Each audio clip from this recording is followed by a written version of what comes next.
I wasn't overly familiar with Mike Sullivan at first, other than the fact that I watched his career when he coached in Boston in the early stage of his coaching career. And I remember he was kind of on hold as to whether they were bringing him back the following year. And I was on the same flight as him somewhere, and I had never met him before. I introduced myself, and I said, I feel bad for you, Mike.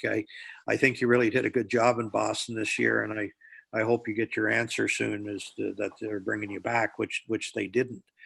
And that was really the only time that I had talked to Mike Sullivan. When we were hiring a coach for Wilkes-Barre, um, we were looking at what type of coach we wanted there. And Jason Botterill was the general manager in Wilkes-Barre. And I told him, find a coach that has NHL experience. Find a coach that at some point in time can come to the Penguins and be the coach. I want to make sure that we have insurance there. And so through the process, Jason Botterill was telling me things about different coaches. He had narrowed it down to 3 guys and told me the different things about them. And I said, Mike Sullivan's our guy. I said, do you agree with me, Jason? He said, yeah. So Jason hired him there and then got to know him a little bit better, although, not a whole lot better and he got off to a start there where he hadn't lost a game, 12-0, 13-0.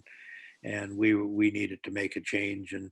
And so it was a pretty easy decision, but you're right. He has some similarities to Peter Laviolette. But I would say there's areas that he's quite a bit different in. How are they different? I think they're both good communicators with their players. Um, I would, I don't want to say too much about the differences because I don't want it to come out negative because I got the utmost respect for Peter also.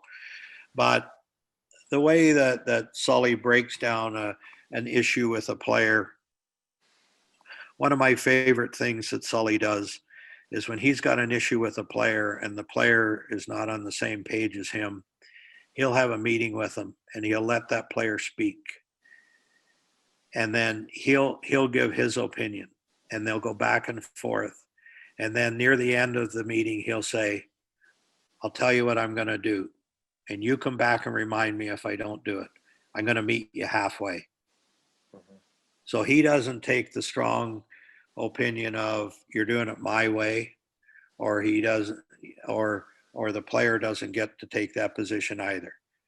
He says, I'm going to meet you halfway. And then over time, you see how it evolves.